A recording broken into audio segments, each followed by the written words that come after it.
Um, Hi, I'm Micha Odenheimer, the founder of Tevel a Israel-based, Jerusalem-based social justice organization that works in the global South. And it's going to be my great pleasure in a few moments to introduce one of the Jewish world's great treasures, scholar, rabbi, theologian, and Professor Art Green.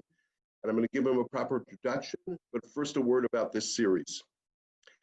Tevel is proud to present a series on Judaism and Tikkun Olam, meaning social, environmental, and economic justice, and the fixing and healing of the world. The world today is at a moment of grave danger and also great opportunity. And in order to deal with this danger, to fix poverty and vulnerability, to maintain the awe-inspiring biodiversity and beauty of the natural world on which we all depend, we need to restore our capacity to think together about the common good, about our vision for the human future. We need inspiration. We need to believe in the human heart and the power of our minds. The Tevel B'Tzedek is clear that one of the places which we can find such inspiration is in our religious and spiritual traditions, including in Judaism and the many-layered Jewish tradition. To Tevel B'Tzedek, it is clear that the theme of justice and equality runs through the Jewish tradition like a spine. And it is also clear that different historical periods and contexts have brought out different aspects of that tradition. Our purpose in this series is to take Tikkun Olam out of the realm of a kind of general slogan and to understand what Jewish thinkers and Jewish texts from many periods have offered that can help us understand our path forward today. To do this, we're going to talk to some of the best minds Judaism and Jewish studies has to offer.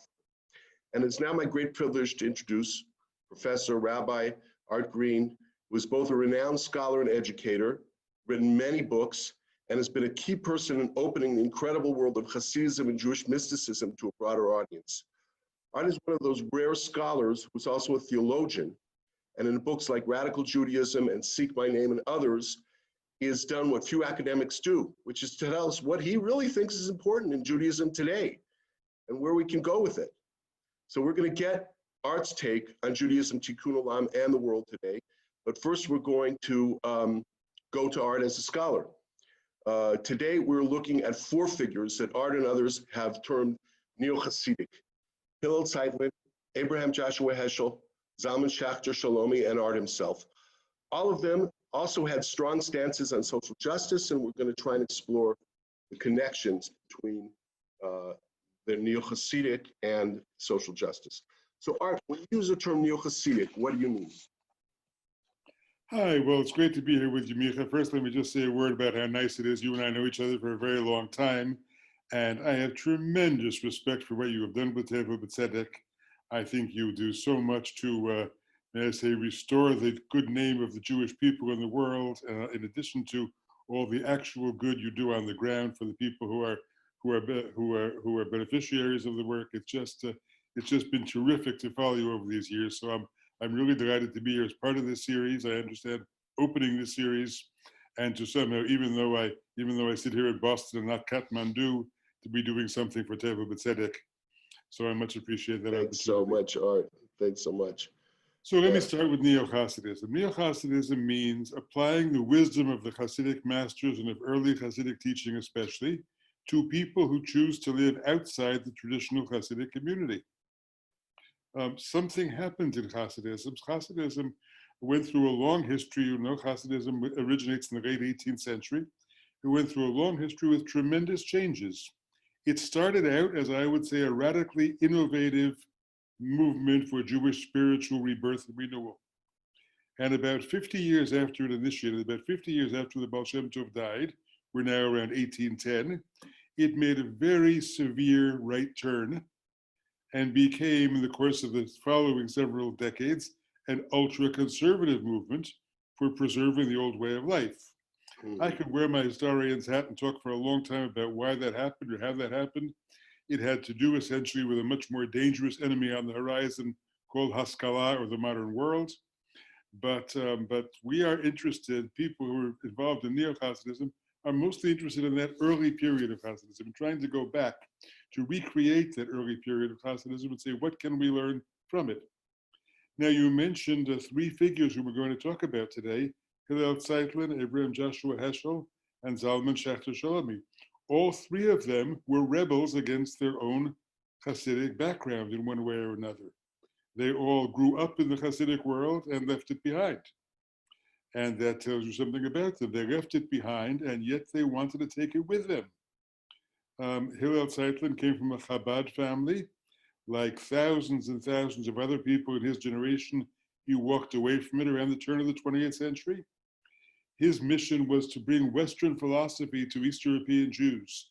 The first two books he wrote were one on Spinoza and one on Nietzsche, trying to tell people what modern philosophy was all about. But then he made another turn and rediscovered Hasidism. We'll come back to that. Heschel, of course, was raised to be a Hasidic Rebbe. Decided he wanted to get a secular education and left Warsaw for Vilna, where nobody would see that the Rebbe's son was going to secular high school. And then after a year there, went on to Berlin for a doctorate. But the war came, the Holocaust came, and Heschel felt like the Palit, the escapee in the book of Job, who says, "Only I am left to tell you. Only I can tell you what was, the beauty of what was." And then he became, partly because of the Holocaust, I think, a lover of the Hasidic past that he had left. And Zalman, who came from a semi-modern Belz Hasidic family, discovered Chabad when he was 12 or 13 years old, fell in love, and was a Chabad Hasid for 20 years or more, and then decided he had to go beyond it and do something different with his Hasidic legacy. So Neo-Hasidism is a certain kind of departure from traditional Hasidism, especially around the issue of how do you feel about Western education and the legitimacy of the modern world. Is there something to be learned from modernity? And that immediately goes to questions of exclusivity in Judaism and literalism with which you take the tradition, or non-literalism. We will come back to all those things, I'm sure. So Zeitlin, let's start. I'm going to want to start with Zeitlin because he's the oldest and first. Yes. But although he has in common with Heschel that both of them were in Warsaw for a formative period of time. And what I want to ask is, what did Zeitlin and I guess Heschel, what kind of world did they see? You know, when I'm always looking for Jewish figures who are, for whom social justice is burning in their, burning in their bones. And I see that a lot of them are, really come from that world before World War II, either between the wars or even before World War I, the 10s, 20s. There it's somehow hard to evade questions of social justice. You get the Ashlags or Kochs and people like that. So yes. What did they see? What kind of world were they coming from? Zeitlin, let's say, and Heschel. Good. Yes, Zeitlin is more the same generation as Ashlag. Heschel was younger. Heschel was about 35 years younger than Zeitlin. Mm-hmm. Zeitlin grew up in White Russia, in Belarusia, was in Homel for a while, then came to Warsaw around the turn of the century, a little after the turn of the century. And what he saw more than anything else was poverty, poverty, poverty.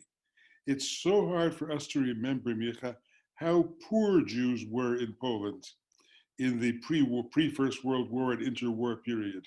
Mm-hmm. I remember reading a novel, not a great novel, Hebrew novel, about 10 years ago maybe, called Doda Esther, Aunt Esther.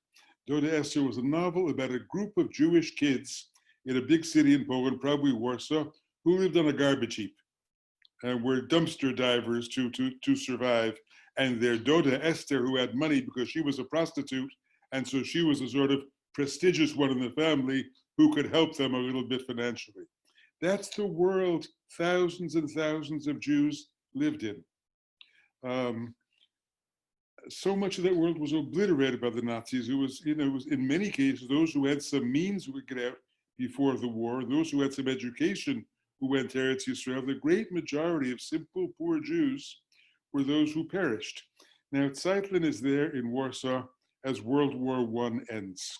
We're now in 1918, 1920. Remember, there were terrible pogroms after the First World War. They were the worst pogroms in history, probably, until the Holocaust.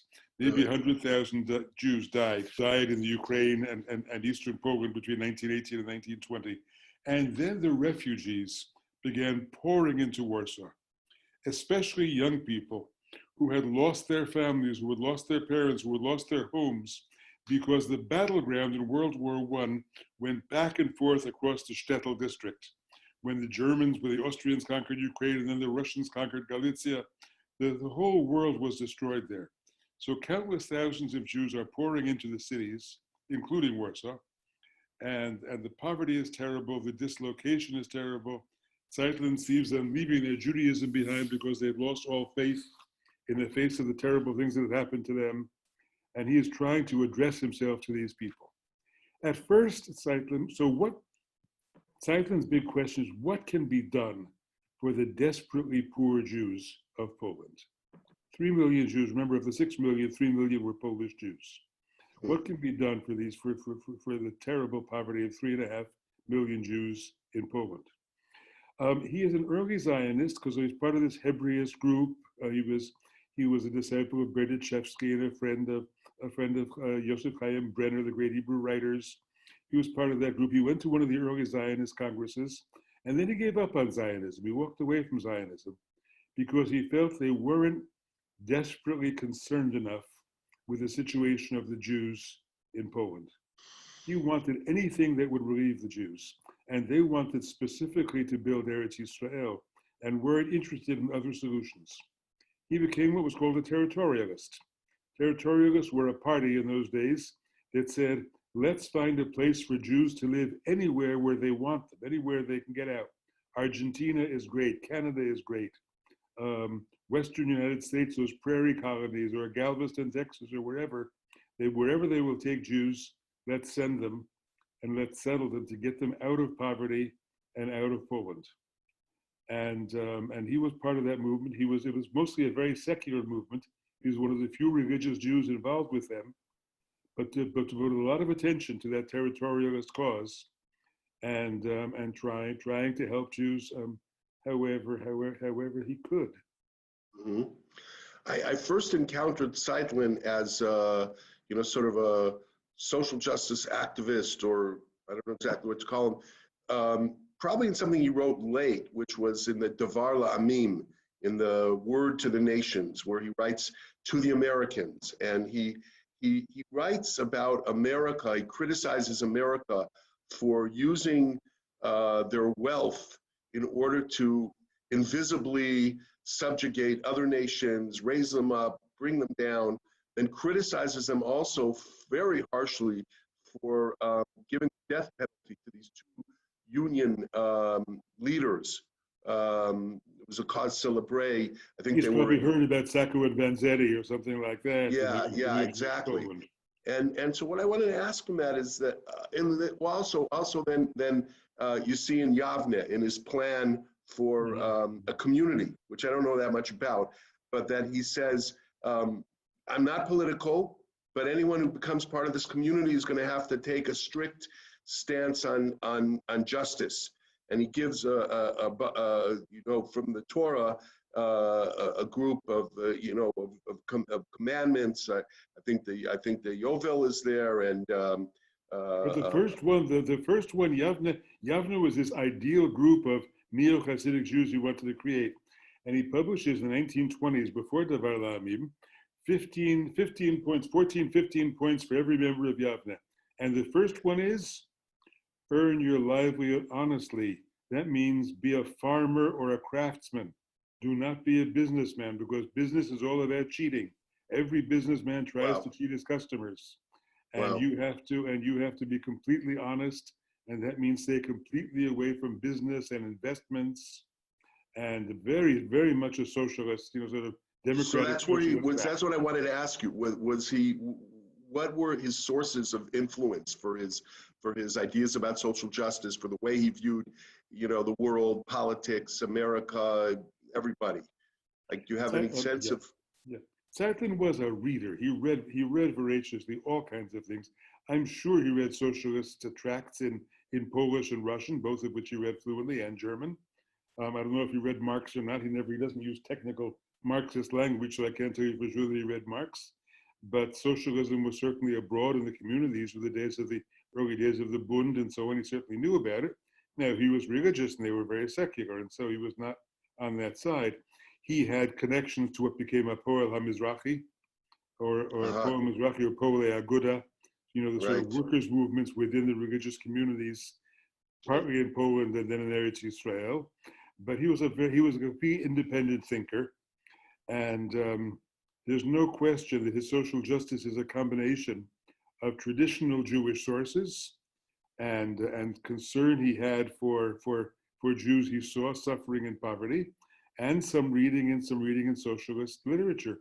He was anti-communist, certainly anti-Soviet, because they were great enemies of Judaism, and they were in their non-democracy and their persecution of religion was very obvious by the mid-20s. But that doesn't mean he wasn't socialist. He certainly was socialist in his values. Right. He begins those instructions for Yavne with a kind of socialist message: earn your living honestly, and that means be an oved adama, be an agriculturalist, a farmer, or be a craftsman, and then join a craftsman union. He says create union groups among the craftsmen so you can work together, or sort of collaborative efforts, and so on. And then he goes on to Shabbat and Kashrut and family purity and all the laws of Judaism. But he begins with and also he says, stay away from luxuries, stay away from anything just to make life more easy and comfortable. He says to worship God and pursue luxuries is like Tevel v'sheretz biado, is like immersing in a purifying pool, mikveh, while you have a defiling beast in your hand. In other words, you can't possibly purify yourself as long as you are in search of a comfortable, luxurious life. Imagine what he would say about us. Imagine what they would say about us. Our lives are so much more comfortable and luxurious than a Tzeitlin could have dreamed of, and yet we still look for more. And who was he in turn? Like, where was he placed within Polish Jewry? Was he a celebrity? Was he a public intellectual? Was he a friend of the Gedolei, the Orthodox? Great question, and really interesting. He was completely alone. He was completely unique. He was very well known. Everybody knew him. Tzeitlin was a journalist for a living. He was among the founders of the two great secular Yiddish newspapers in Warsaw, one called Heint and one called Der Moment, Today and Moment. And he was one of the founders. In those secular newspapers, he would always write a weekly column about something to do with religion, because all the readers of those secular Yiddish papers were children of Hasidim, and they still were interested in their past. So he would always write a column about some Rebbe whose yahrzeit it was, or some idea about a holiday coming up. But whenever he did it, he would write about such and such a Rebbe, and then in the article he would say somewhere, this reminds me of a story I heard about Ramakrishna, or this Rebbe is like so-and-so in Dostoevsky. He was always reminding you that he was also a Western educated person. The Hasidim hated him for that. They despised him. He and the Ger Hasidim didn't have anything to do with each other. He thought Ger was very corrupt. He thought the Hasidic world was very corrupt. He had a son. He had two sons and a daughter. He had a son named Elchanan, who died in the Warsaw Ghetto just before the deportation. And he wrote a memoir just before the war. It was published after the war, called In a Literary Household. And he talks about his father. He says, his father, who walked around in a capote, a long beard and a capote, he said, our house was filled with secular journalists, not Hasidic Rebbes. He lived in a world of secular newspaper people and secular writers, and they respected him as being observant. Among observant people, some people say he cheated. He wasn't strictly Orthodox. I don't know if that's true or not. I'm not his judge. But the Orthodox in Poland, some of the Orthodox, at least the Hasidim, did not especially trust him. Now, there was an exception, and that was the Novominsker Rebbe. The Novominsker Rebbe, who was an import to Warsaw, who wasn't a native Warsaw Jew, came from White Russia, settled in Warsaw. Tzeitlin was close to him and used to eat at his table on Shabbos. The Novominsker Rebbe had a young nephew whose father had died, whose name was Abraham Joshua Heschel. So young Heschel, we're now talking about a young teenager Heschel, probably certainly met Zeitlin at his uncle's table, who at Zeitlin was much older, at his uncle's table. That's probably where they first encountered each other. So I want to get to Heschel in a minute, but I still want to ask you one more question about Zeitlin. Zeitlin was a mystic, I guess you could say. Well, you write about him also as a mystic. How did he, I'm going to ask this question about all the figures that we're talking about. Mysticism doesn't necessarily go together with social activism. And I guess it can, yeah, maybe it does. So I just want to ask how, what? You just answered it. It can. It doesn't always. It can. But it can. And how do you think that Zeitlin drew on his love of Hasidism, of Breslov, of Chabad, of all the things that he writes about, in terms of the way that he looked at the world and the way that he wanted to fix the world? Was there a connection between those two? Or do you think that it remains separate? For him, there certainly was a connection. It was a natural connection. Now, Zeitlin lived in a period when people still saw Hasidism, more than today, through a kind of romantic lens that said that Hasidism was a movement of the lower classes and that it was somehow a rebellion against the authority of the wealthy and learned who ran the communities, traditional communities in Eastern Europe. That's the way I first learned Hasidism. I first learned Hasidism in the 1960s, let's say, and that was still being taught. And several of the most important historians of Hasidism were socialists in their orientation, and they saw Hasidism as a kind of working class person's rebellion. Oh, think about the story, you know, that from Buber about the boy who blows the whistle, or Peretz's remade Hasidic story, Im Lola Malam, about the Rebbe who was gathering wood for the old widow, things like that. Hasidism is about stories of kindness among poor people. Now that's a real part of Hasidism, but in the early 20th century, that side was probably exaggerated in trying to portray Hasidism as sort of a folkish movement. And Zeitlin is part of that. So he sees the Baal Shem Tov, he sees Levi Yitzchak Berdichev as kind of people who love poor, simple Jews. And those images are very strong for him. By the way, interestingly, you mentioned Chabad and Breslov. He writes about Chabad and Breslov. And there, in Chabad, I would say, that social justice side is not so much emphasized. Early Chabad is more mystical than that, probably. Although in the Frierdiker Rebbe's memoirs, it does come out. Yes, what he calls his memoirs. Later it does. But I would say the Alter Rebbe is more interested in rising above this world than in fixing the social ills of this world. But certainly that image of the Baal Shem Tov and that image of early Hasidism as being concerned with simple and poor Jews fit right into Zeitlin's ideology that way, as it did, by the way, with Martin Buber, who was more or less a contemporary of Zeitlin. While Buber is writing in German for an assimilated Jewish and non-Jewish audience, Zeitlin is writing in Warsaw in Hebrew and Yiddish for an all-Jewish and much more knowledgeable audience, but they are the same period, and they are the two first great figures of Neo-Hasidic Judaism, I would say, Buber and Zeitlin. And okay, one other thing about Zeitlin that's interesting, like other figures in that period, Zeitlin sometimes writes almost as a prophet, in a prophetic tone. Other people do it too. Ashlag at certain points, Rav Kook.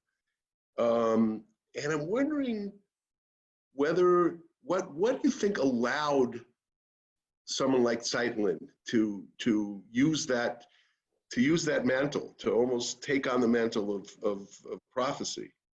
He does it. He does it increasingly by the late 20s and the mid 30s. You mentioned Davar La'amim, that's one of the later books. He is writing in a prophetic genre. He foresees some terrible, terrible thing happening to the Jews of Eastern Europe. in the 1930s, I believe 35, if I remember rightly, he uses the word Shoah about what's going to happen to the Jews of Poland. He doesn't know what the nature of that Shoah will be. I'm not saying he foresees exactly like a prophet, but he has a kind of instinct of a just terrible, terrible thing happening. He also believes that after that the Messiah will come, but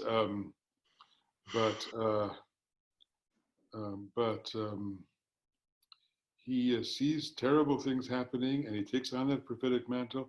You know, a number of years ago, the great Israeli scholar of Jewish thought, Eli Schweid, wrote an article about the theme of prophecy in 20th century Jewish thought.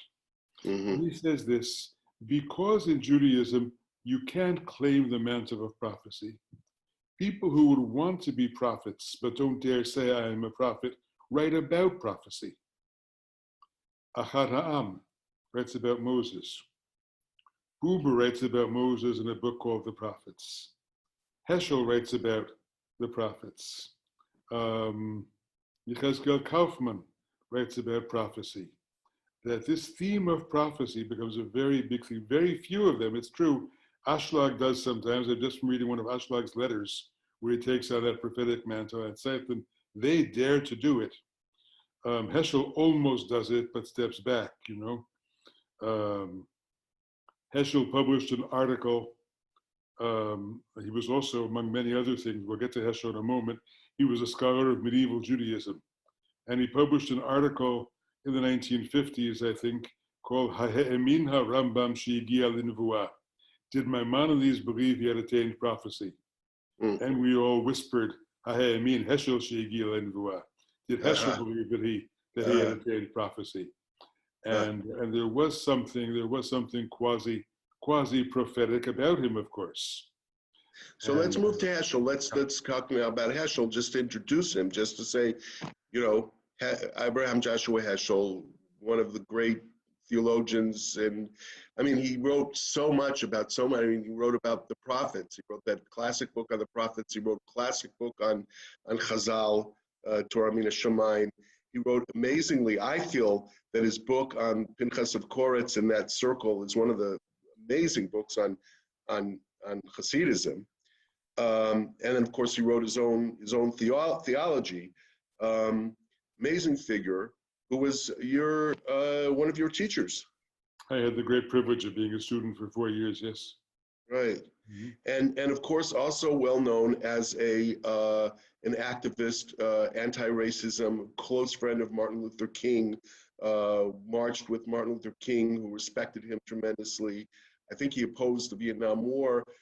I wanted to start by asking you, he started writing about the prophets already in Germany, I understood, that it was his first draft. His doctoral dissertation was The Prophecy of the Prophets, yes.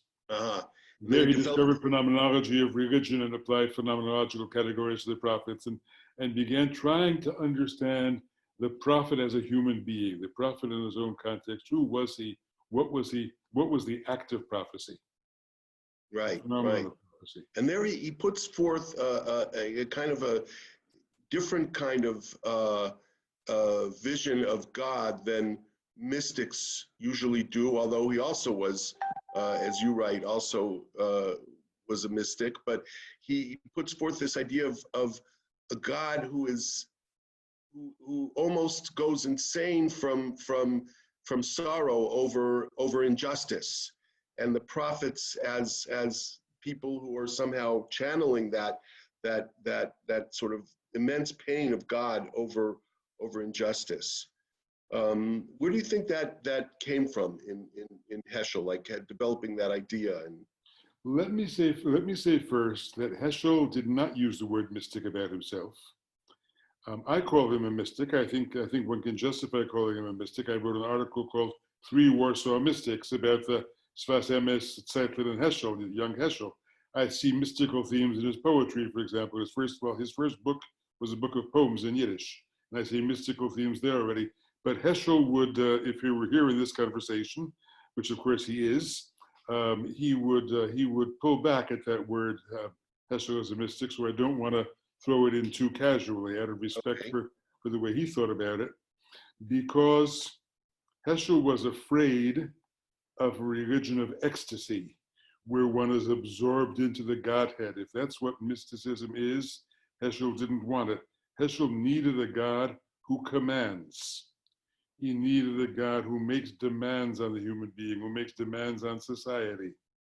And that God who speaks, the otherness of God is therefore somehow important to Heschel, because as Shai Held has shown in his nice book on Heschel's thought, self-transcendence, getting beyond the self, getting beyond the ego, is essential to Heschel, and he sees the commanding voice of God as calling upon us to do that.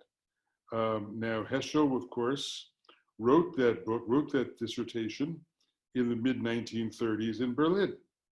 He had great trouble publishing it. Eventually, it got published in Warsaw, not in Berlin, because Jews couldn't publish anymore in Germany. And he barely got his degree and got his authorization because of Nazi anti-Semitism. He was among the Polish Jews who was deported overnight across the border and dumped into Poland. He barely escaped to England in 1940. He got an invitation. His life was saved by Hebrew Union College in Cincinnati. Julian Morgenstern, head of Hebrew Union College in Cincinnati, sent visas to a number of Jewish scholars in Eastern Europe and saved their lives by offering them jobs. You couldn't get into the United States unless you had proof of employment. You remember how bad things were for getting into the US during World War II. He gave Heschel proof of employment, so Heschel got to England and then America. Heschel's mother and two sisters were left behind and died in the Warsaw Ghetto. As did Seidlin, by the way, which we didn't mention, but was Seidlin, of course, shot by Nazis.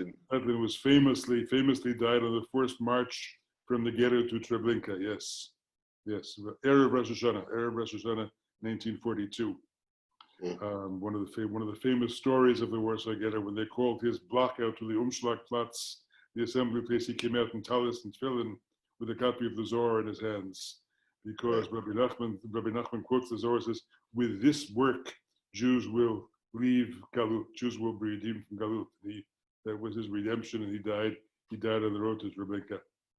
I'm sorry, I got distracted. So Heschel is studying the prophets. He reads the prophets of Israel. He sees their concern for widows and orphans and strangers and all the issues that the prophets so much talk about, and that churns in him in the context of both the poverty he grew up with.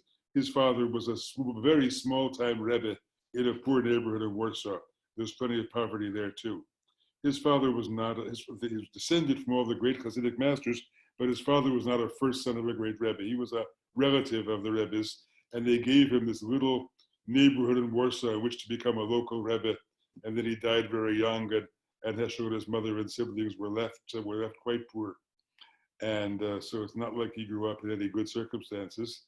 So between that suffering that Seidlin also saw, and then what was going on in Germany, the oppression of the Jews, Heschel was formed by all that. And I like to say that we think of Heschel as an American Jewish thinker, but he was very much formed in Europe, both by his Hasidic background and by the terror of living in Nazi Germany and fascist Poland and fascist impoverished Poland. And he came to America with all that peckle, with all that baggage on his back. Mm-hmm. And it very much formed him. For Heschel and his friend Elie Wiesel, they're close friends. The great crime of the 20th century was the crime of silent bystanders, people who didn't speak up, people who didn't come to the fore. And God cannot be seen as a silent bystander. God has to be involved and caring and commanding, and that was very essential. That sense of obligation was very essential to Heschel's religious life. It was about mitzvot, but when you ask what he means by mitzvot, he always goes back to mitzvot ben adam l'chavero, to the interpersonal commandments and the social justice commandments. And did he come to America and right away, sort of become an activist, a critic, you know, or did that develop in you know, later in the 60s, or was he always? Well, in his first 5 years in America, he was suffering. He was out there in Cincinnati, a very lonely East European Jew in a very, in the era of great, highly assimilated American Reform Judaism, and he had a hard time in Cincinnati. So I wouldn't say he was much of an activist then. Okay. But even in articles he wrote, now somebody just published a volume of translations. Susanna Heschel was involved with the publication of volume of translations of Heschel's writings in Germany in the 30s. And you can see some bits of activism there. I mean, there's scholarly writings about the Jewish past, but there's some stirring of that activist spirit already there. And it was in the 50s and especially the 60s that Heschel really became an activist. It was, I would say, the civil rights movement and the Vietnam War. Heschel was one of the national co-chairs of clergy concerned about Vietnam. He did that together with Father Daniel Berrigan, was a radical priest. And the two of them were leaders of the religious opposition to the war. And Heschel was very much criticized by people in the Jewish community, including his JTS colleagues, for doing that, for speaking out. What will they do to Israel if we speak out? What will Nixon do to punish Israel if we speak out against Vietnam? Was the thing that the people were saying to Heschel's face and behind his back. And it was dangerous for Jews to speak out, and Heschel insisted on doing it. Mm-hmm. A third class Heschel got very involved with, let's not forget. Heschel was one of the very early spokesmen for what became the Soviet Jewry movement. Mm-hmm. When I was a rabbinical student in the mid-1960s, the SSJ, the Student Struggle for Soviet Jewry, was just beginning. I was one of the few JTS people active in it. It was mostly people from uptown, from the Yeshiva University world. And then Heschel and Wiesel both stepped in and became very important voices in widening the scope of the Soviet Jewry movement and calling American Jews' attention to it. And of course, Heschel had the cred to do that for liberal American Jews because of his connection to Martin Luther King and his opposition to the war and so on. That gave great moral voice to the Soviet Jewry movement. And his opposition, we're going back to the war for a second, his opposition to the war, like what was the framework, like the thought framework in which he was against the war because, you know, obviously soldiers are dying, it's for no purpose, for... Yes, he was not an absolute pacifist. He certainly wasn't against the American involvement in World War II. The Nazis had to come to that. How did he frame that you know, that opposition? How do you think he was? He saw this as an unnecessary war. We had gone and invaded a small country. It was not clear that the domino theory, which the administration was pushing at that time, if Vietnam falls, the next country will fall, and all of Asia will go communist. He, like many people in this country, did not buy that domino theory. Right. And therefore, there was no real justification for the war. It was also a war that wreaked havoc on civilians so badly, and he'd seen civilian populations destroyed in Poland. And so when things like the napalming of villages happened on a large scale in Vietnam, Heschel was so horrified and so dramatically talked about it openly and in searingly painful ways, because he knew what a war against civilian populations was. And so some of it was just about needless cruelty. As I say, not absolute pacifism, but needless cruelty in a war that had no real justification. This was not a defensive war for America as far as he was concerned, but a war of aggression and of excessive cruelty. Was he also critical of capitalism? Was he on the socialist side, or he didn't? Yeah. Socialist is not the right word, I don't think. That would be, but he was very critical of American capitalist values, of course, of the drunkenness with making money, the drunkenness, you know, I like to say the drug of preference for American Jews is success.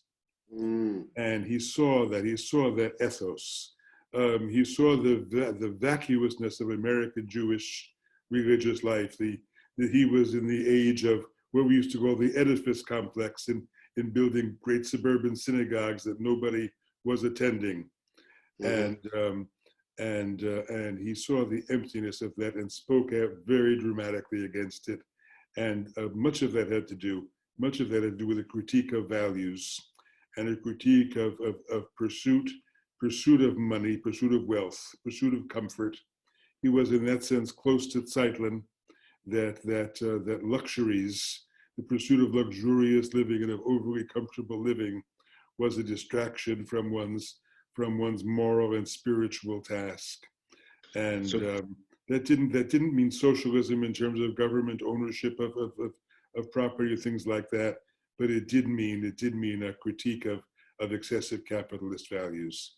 And the people mhm. he hung out with, he was close to Reinhold Niebuhr, great Protestant theologian who was a kind of leftist liberal social critic, and the Berrigan brothers. These were all people who were very critical. They were close to the Catholic worker movement, which was very critical of American capitalism. So yes, there was much critique of capitalist values without being a socialist. And of course, he was, he was very involved with the civil rights movement and Martin Luther King. And how did he understand, he coming from this Hasidic background where, let's just say that sometimes, not necessarily with the Baal Shem Tov, but with many other people, there is can be a dehumanization of the non-Jew. There can be a Yes. as we know.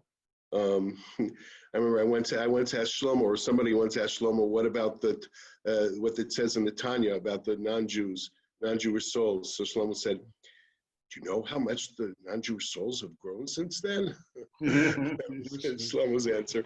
But what did Heschel, did Heschel, he just said, forget Well, it, we don't read that, remember. or, Yes, remember Heschel had left that kind of Hasidism behind when he went yes. to get a secular education and studied with non-Jewish academics as well as with Jewish academics, got a doctorate at the University in Berlin. He was not living in the shtetl. He was a Warsaw Jew, not a shtetl Jew. And he certainly knew secular people, secular writers, non-Jews, and so on. So like everybody in the 20th century who came into this neo-Hasidic world had to broaden that category of Kuchabrichu Yisrael V'Oreitachatu, God, Torah, and Israel are one, had to broaden it to God, Torah, and humanity are one. And you can see that in Buber, in Zeitlin, you can see it in Franz Rosenzweig also, that in Rosenzweig's six-pointed star of redemption, it's humanity, it's not Israel exclusively, and so on. So that exclusiveness was something that by the 1920s, this whole group of neo-Hasidic and new Jewish religious thinkers were universalizing. That was almost taken for granted in their world. I would say perhaps, within the Hasidic community that hadn't changed, but in their world it certainly had. And that was not an issue. But Heschel came to America and saw the way Black people were treated, was horrified by it. Remember, Cincinnati was really almost the South, it was just across the border from Kentucky. And that was a sort of border state area. And there was lots of discrimination there. And Heschel was horrified when he saw it and began to speak out about it locally. And that grew. And as the civil rights movement began to happen, with memories of how Jews had been treated in Nazi Germany, it was completely natural for Heschel to identify with the victim and to believe that the prophetic command is to identify with the victim and with the oppressed. And Black Americans were clearly the oppressed. So I don't think Heschel had any trouble making that connection. And there were others in the Jewish community doing it, of course. But Heschel really used the language of mitzvah very strongly about those things, and he was a much more powerful voice in that sense than the liberal American rabbinate, mostly reform, that was so social justice committed because he saw it as in the language of divine imperative. And when he spoke about divine imperative, you knew he meant it very seriously. Mm-hmm. Mm-hmm. And so it was natural. There were people, of course, who made the connections between him and the African American community. My rabbi growing up in Newark, New Jersey was Joachim Prinz, who was also a refugee from Nazi Germany, and also made that connection to African Americans. Prince was a speaker immediately before Martin Luther King in that famous movement of King's great speech. And Prince, in some ways, preceded Heschel, probably as the leading rabbi who was involved. Heschel was a much bigger name, and once Heschel took over, he receded to the background. But Joachim Prinz also, like Heschel, these were rabbis who had lived through Nazi Germany. And so the sense of what was happening to African Americans very clearly disturbed them deeply. Mm-hmm. Do you want to say, add something, anything else you want to say before we'll move to Zalman? Because I don't want it. Yeah. Anything else about Heschel that you think is important to know, for us to know as a voice? Heschel was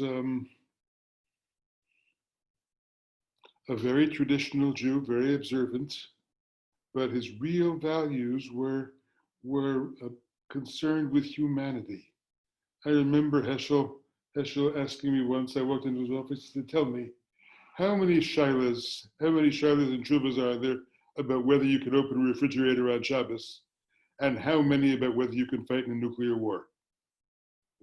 He was concerned about the small-mindedness that had possessed Judaism. So much concern with halakhic detail, and so little concern with the great moral questions of the day. What happened? What happened to the halakhic tradition, he wanted to know? Why did it become so concerned with pichivkis and not concerned with the great moral questions? That doesn't mean he derided halakha. He was not anti-halakhic at all. He was very traditional, but perspective was very important. One of the great enemies, he said, was katnus hamochin, small-mindedness or narrow-mindedness, and Judaism was too plagued with that. You look at the flyleaf to his second volume of the Torah Neshamayim. He talks about, he says, katnut hamochin miviyali de galut hashchina. Small-mindedness is what exiles the divine presence from human life. And I think that was much of his message. That choice of line summed up much of his message. Care about the big things. And do you think that he was able to care about the big things also because he was sort of a prince coming from the Hasidic tradition? Although I know that his father, as you said, was not a great, but yeah. He was a Gaon, he was a Rebbe. Was there something Rebbish about him? There was something Rebbish about Heschel. You could see it in the way he walked. And somehow you looked at him and said, this guy was trained to walk like a nobleman. He somehow had this elegant gait about him. And you said he grew up in a Rebbish family. And you can see he was trained to walk around like a Rebbe. Now, again, they were a poor Rebbish family. They had nothing. Right. But there was a certain sense of nobility about Heschel. I don't mean fake put on nobility, but just there was something in his style that was integral to who he was, and that was part of his inheritance, as was everything else. Yeah. So let's move on to Zalman, to Rabbi Zalman Schachter Shalomi, who I knew a bit, and you knew much better.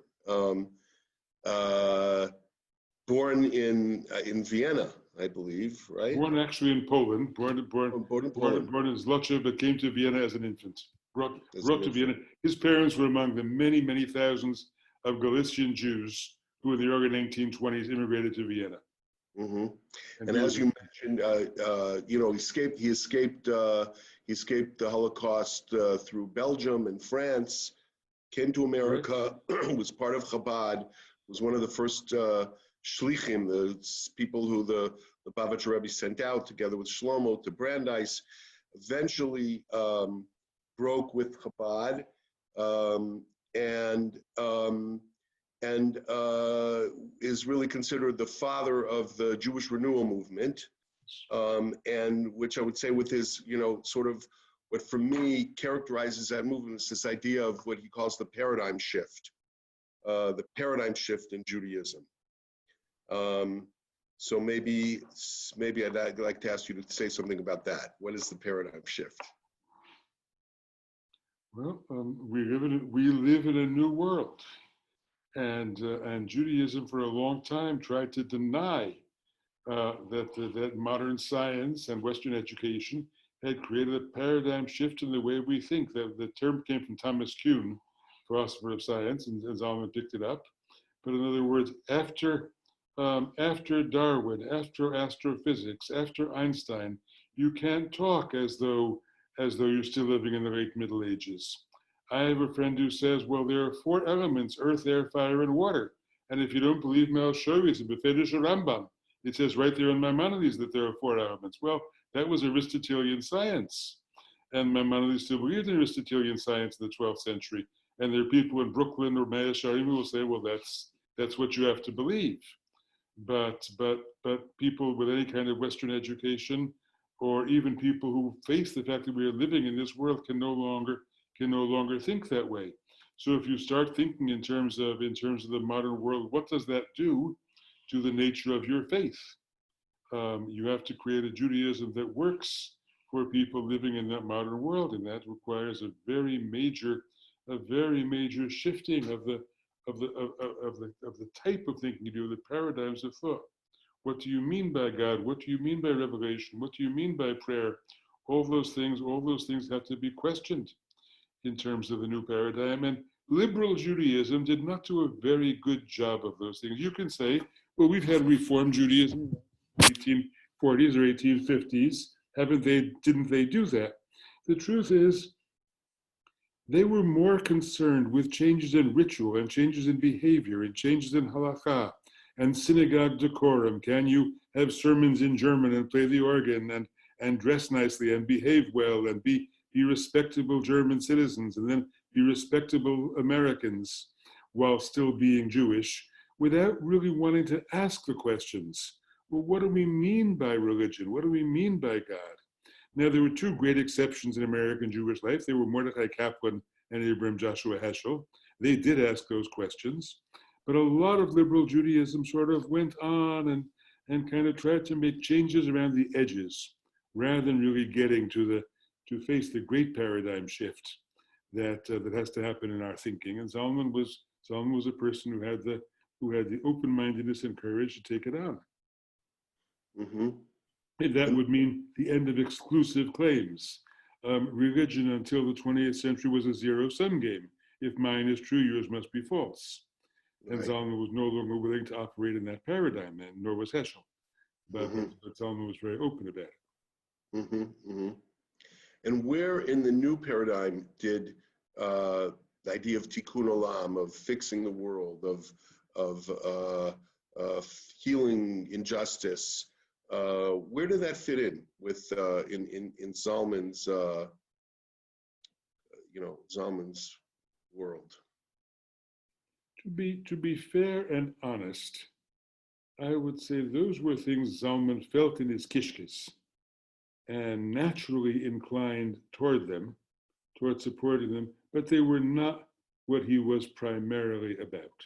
Mm-hmm, mm-hmm. Zalman had a very dear friend and disciple named Arthur Waskow. And Arthur Waskow always tried to push Zalman in that direction, to make Zalman more of a revolutionary in terms of his social philosophy as well as his theology. And Zalman went along because you can't say no to such things. Of course, Arthur was right about most of the things he said, and Zalman agreed with him on lots of things, but then found himself pushed too far and pulled back. When they tried to combine the Shalom Center with B'nai Or to make it Aleph, to make it one group, it didn't quite work. And at some point they went their separate ways. I don't remember all the details of that story, but Arthur remained more the prophetic activist with a large piece of theological innovation, and Zalman remained the theologian with a sympathy toward social justice, but without that being his main thrust. I think that's fair. Although he has that one idea, the eco-kosher, that I think is an interesting. Yes, Wasn't he thank you, invented that?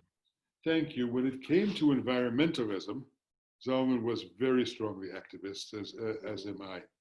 And yes, he understood very early that the environment was being threatened in a very serious way, and religious voices were needed to do something about that. And he talked about eco-kashrut very early. Eco-kashrut meant a new kind of kashrut where you would think about the environmental impact, but also the social justice implications of, well, it goes back to Rabbi Salanter, of course, in the late 19th century. How are the women who bake the matzahs being paid? And are the matzahs kosher l'Pesach not only based on how quickly they were made within the 18-minute rule, but how were the people being paid?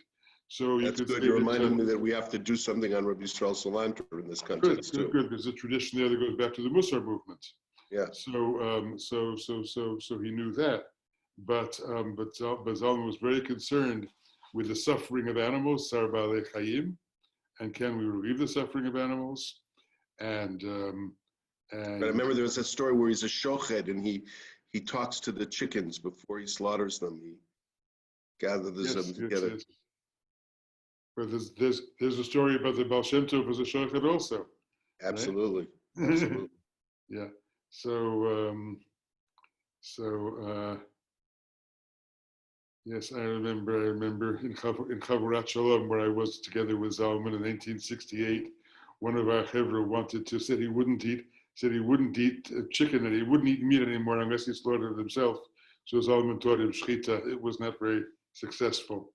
Zalman Lubavitch Smicha had worked for a while. I think in the early 1950s, he was sent as a shliach to Latin America somewhere and was a sheikhet among other things, and so had to learn shchita soifas, had to learn how to slaughter chickens.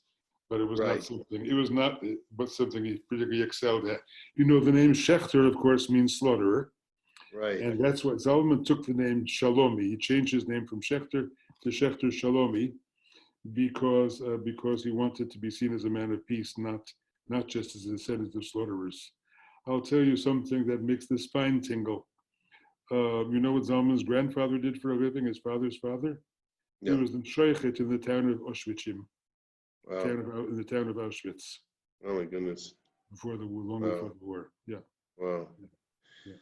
So Zalman's sort of work in Tikkun Olam was more about bringing religions together, ending the exclusivism, finding a kind of a practical way to involve young Jews in high-level spirituality but also very much involved with the environment. I want to say he was attracted in his later years to Gaian language, to the idea that the earth itself is a kind of god or goddess that speaks to us. And he would see, I'm sure if Zalman were around today, he would be saying things that I sort of semi-dared to say and then pulled back from, that this plague we're going through right now is a desperate cry from the earth to change our ways, that, you know, you humanity have not listened to me in any other way, so I have to visit you with this plague in order that you awaken.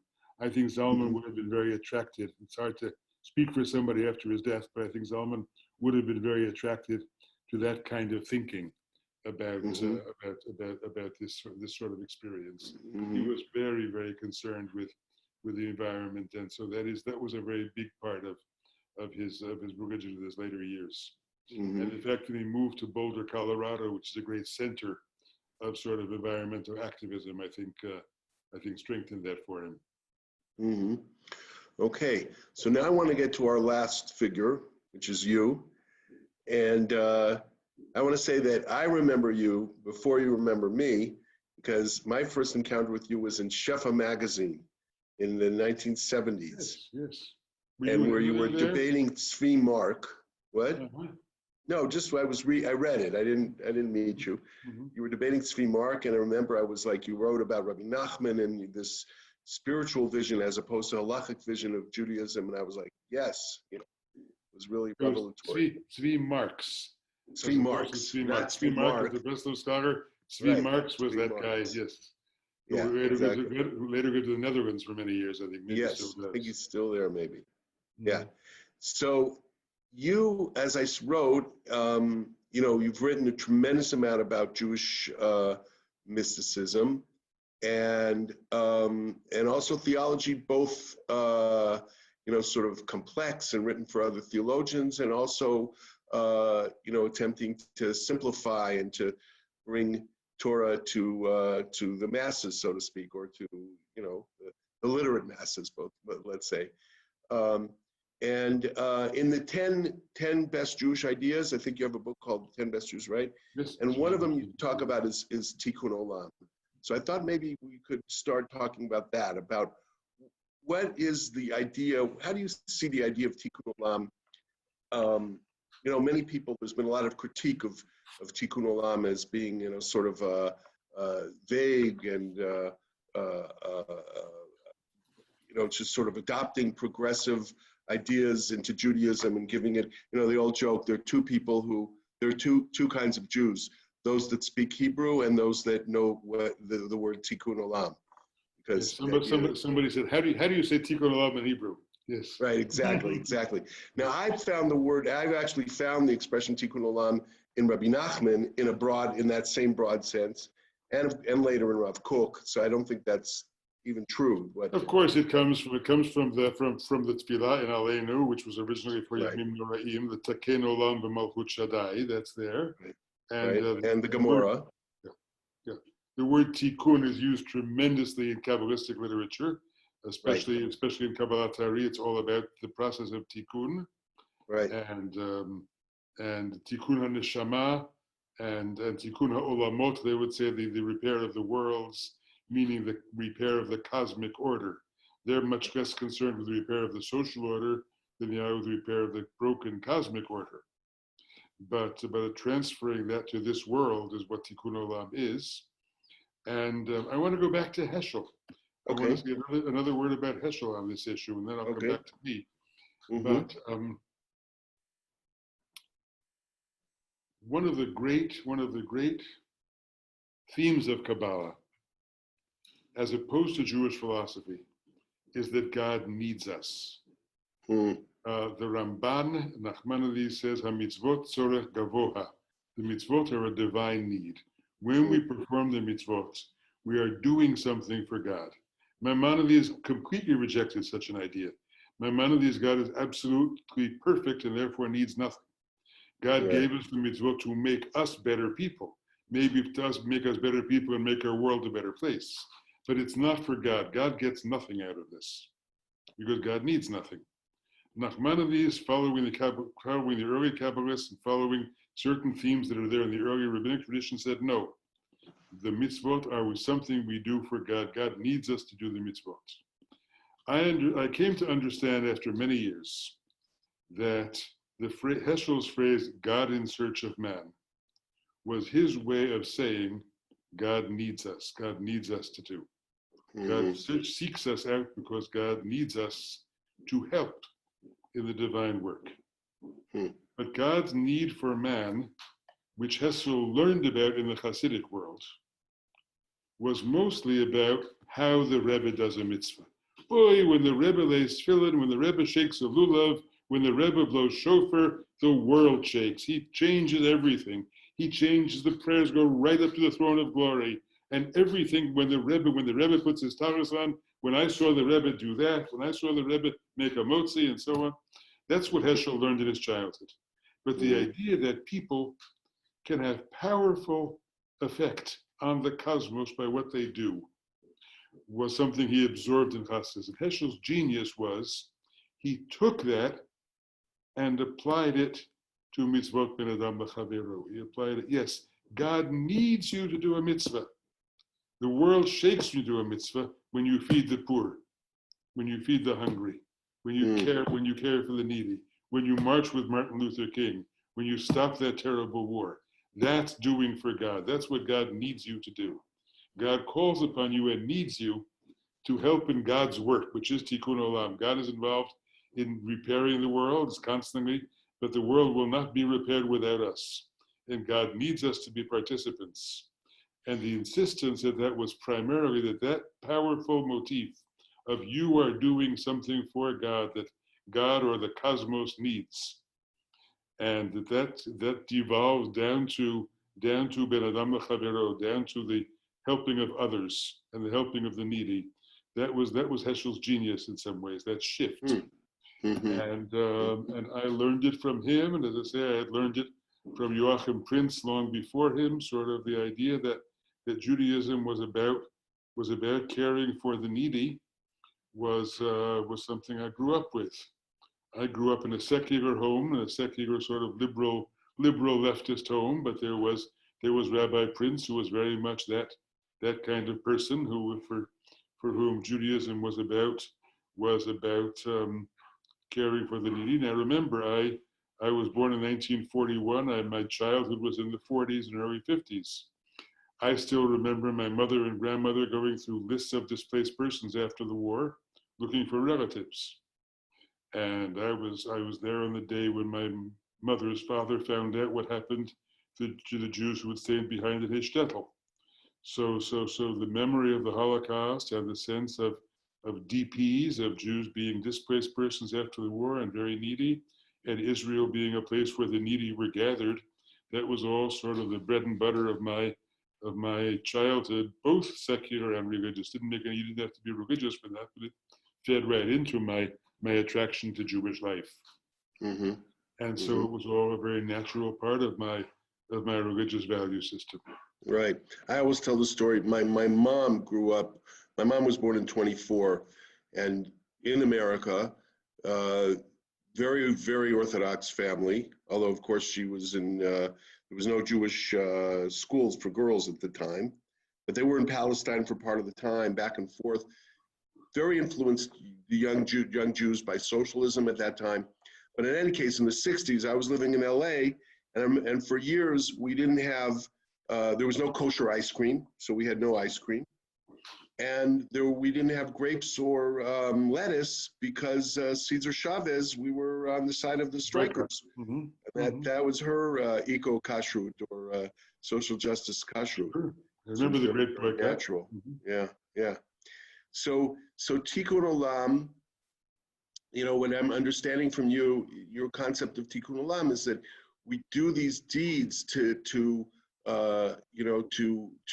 because we see suffering and we have compassion and we want to fix, and that these deeds have a significance beyond necessarily what they are particularly about. They have reverberations, cosmic reverberations.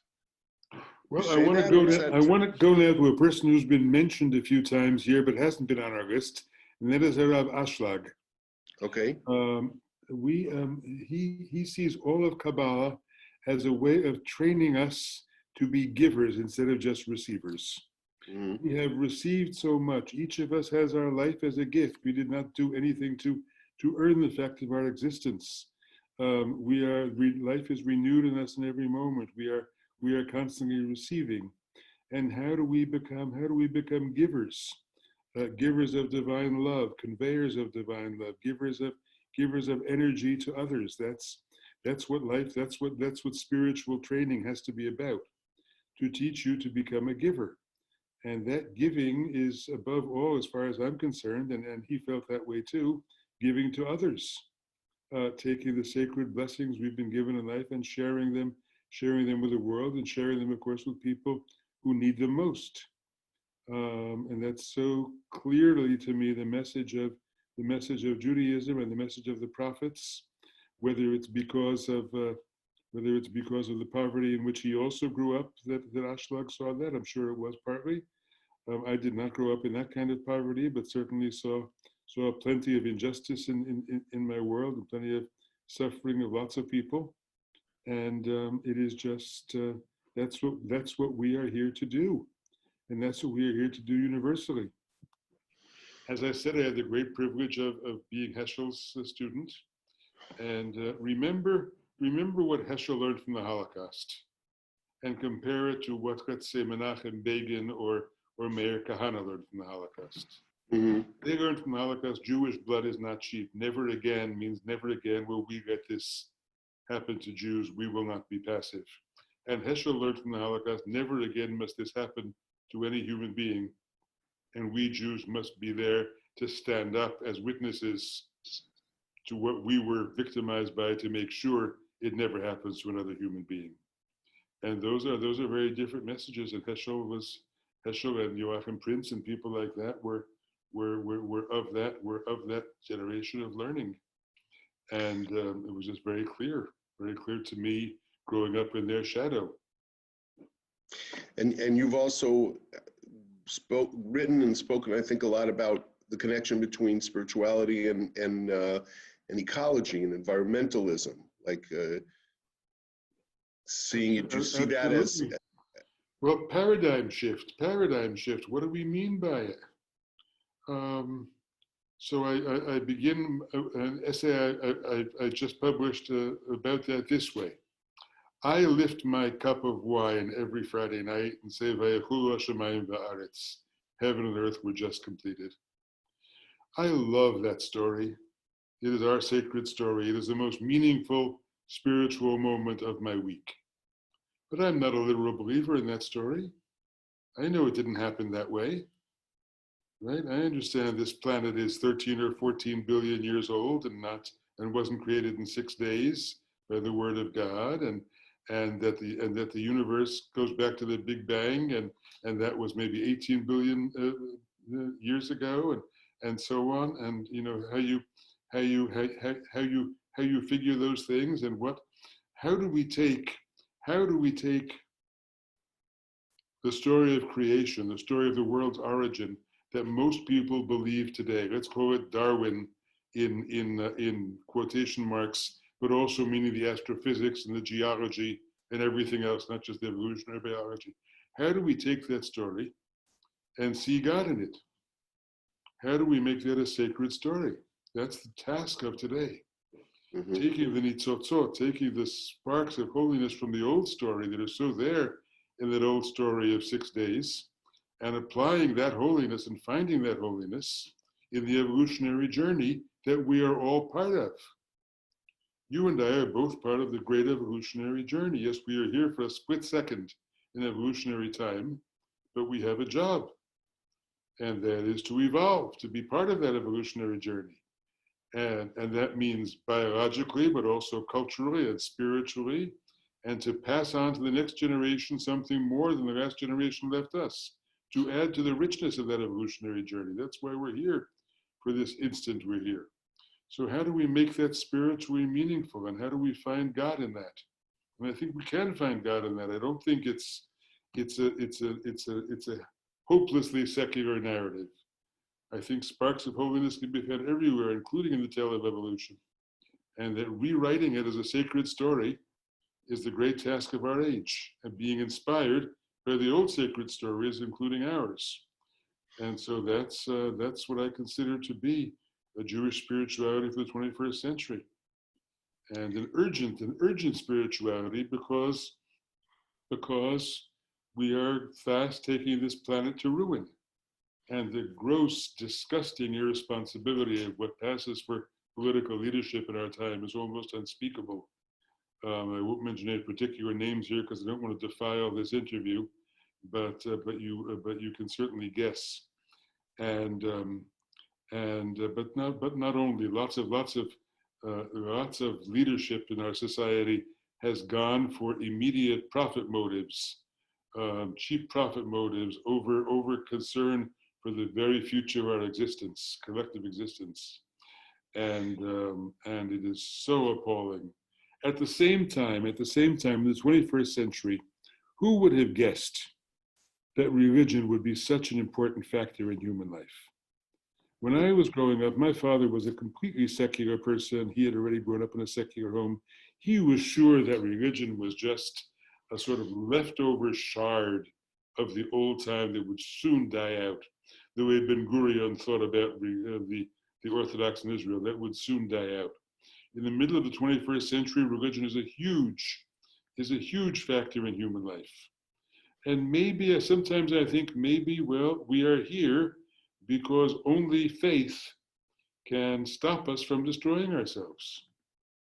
And that means, how do we use the language of faith, traditional, new, neo, shmeo, how do we use it to help us not destroy the world in which we live? That, I think, is the most urgent task of religion and spirituality in our day. So yes, of course I'm an activist. And yes, and it seems like, you know, this moment, maybe it always seems that way, but it seems like there's tremendous urgency in this moment in time. And you find also, is it also potentially a moment of hope? You find reasons to hope? Of course there's reason to hope. You know, as long as the human spirit is alive, as long as the divine spirit is alive in human beings, there is reason to hope. And I like to say sometimes that all these divisions among Jews, Orthodox, Reform, Hasidic, non-Hasidic, and so on, sometimes I like to say there are two kinds of Jews in the world: Messianic Jews and non-Messianic Jews. Messianic Jews, who include the Jewish Christians, but also Chabad, but also the old Shomer HaTzair. You know, the revolution is around the corner and human life is going to be transformed. And it's about to come, it's about to come. If we just do one more mitzvah or one more bit of tikkun olam, we will see the redeemed world. I'm a Yochanan ben Zakkai Jew. I believe the wicked kingdom of Rome is going to be around for a long time. And we establish a little bit of light, a little drop of light. Give me Yavne and its sages, and let us establish a little corner of light there. Reb Nachman saying, my little light will shine until Mashiach comes, even though that may be a long time off. So I think our job is to preserve bits of light, preserve bits of human decency, and preserve the world as best we can, and live with the fact that we will continue living in an unredeemed world until I don't know when. And hope that the evil won't kill us in the meantime. I mean, Indeed. That's, I think, the problem in this generation, is that because of the ecological crisis, how much time do we have left? Yeah, there's some kind of feeling of, yeah. So we need to be impatient. Holy impatience is very important. Holy impatience, yeah. I was going to say I'm kind of a Messianic Jew, although I don't like any surety about when anything is going to happen. But I do believe in transformation, but I'm sure that you do too. So I when you first started talking about San Jew, I thought that's me. But then when you said, but it's going to be a long, slow process, and we have to be aware of that. And we do what we can, and yes, there's hope every day. So what do you see as the, like? I mean, you're educating a new generation of rabbis. That's one besides what everything else you're doing. I mean, that's kind of an activism. What I thought I could do in the world, you know. I looked around and said, "What talents do you have?" I said, right. "Yes, let's build a more humane and universalist and open-minded Jewish future." Right. I think we're engaged in a great struggle for the soul of this tradition. From the people who want to see it in narrow, exclusivist ways, to people who want to see it as one of the great universal spiritual traditions of humanity. And I am engaged in that struggle. My writing and my teaching and my training of rabbis is all somehow involvement in that struggle. Right. And of course, I see Tevel B'Tzedek as part of that. We've had something like 1,500 young people come to Nepal and to Zambia and Haiti.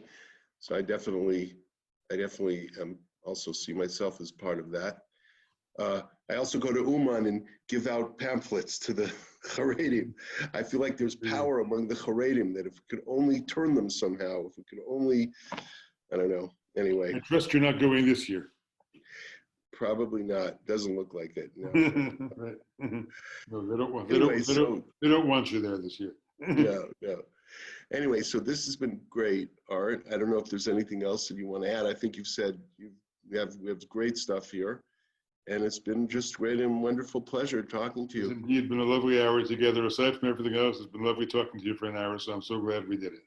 Wonderful Thanks. to see you. And Thanks, John. I hope I didn't tie you Shana up too much. Tova to you, Shana to you Tova. and to all your listeners. You know, what I have been saying, my kavanah for the last several months has been in the bracha Barech Aleinu Hashem Elokeinu et hashana hazot l'tova.